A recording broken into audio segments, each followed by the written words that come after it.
சொல்றேன்.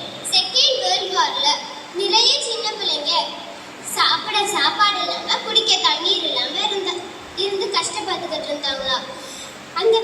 இந்த பிள்ளைங்களுக்கு ஹெல்ப் பண்ண பக்கத்துல இருக்க நாடெல்லாம் முன் வந்தாங்களா. முகாம்கள்லாம் அமைச்சு அந்த பிள்ளைங்களுக்கு ஃபுட் மெடிசன் எல்லாம் கொடுத்து அவங்கள பாதுகாத்தாங்களா. ஆனா நடந்தது என்ன தெரியுமா? நடு ராத்திரியில அந்த பிள்ளைகளுக்கு தூக்கம் வரலையா, ஒரு திகிலோட எந்திரிச்சாங்களா. இந்த பிள்ளைங்க ஏன் இப்படி திடீர்னு எந்திரிக்கிறாங்கன்ட்டு யாராலையும் கண்டுபிடிக்க முடியலையா. அதனால ஒரு சைக்காட்டிஸ்ட் டாக்டரை கூப்பிட்டாங்களா. அந்த டாக்டர் செக் பண்ணிட்டு சொன்னாங்களா, நைட் சாப்பிட்டதுக்கு அப்புறம் அந்த சின்ன பிள்ளைங்க கையில ஒரு ரொட்டி துண்டு கொடுங்க அப்படின்னு சொன்னாரா. டாக்டர் சொன்ன மாதிரியே சாப்பிட்டு முடிச்சுட்டு படுக்க போகும்போது எல்லா பிள்ளைங்க கையிலையும் ஒரு ரெட்டு துண்டு கொடுத்தாங்க. அப்போ அந்த குழந்தைங்க எந்த திகிலும் எந்த பயமும் இல்லாம நல்லா தூங்கினாங்களா.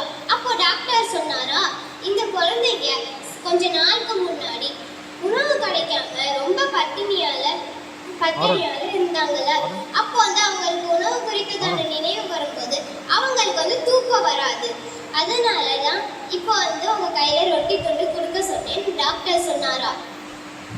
இன்னைக்கு ஏசப்பா நம்ம கையில ரொட்டி துண்டு கொடுத்திருக்காரு. அந்த ரொட்டி துண்டு தான் வாக்கு கத்தம்.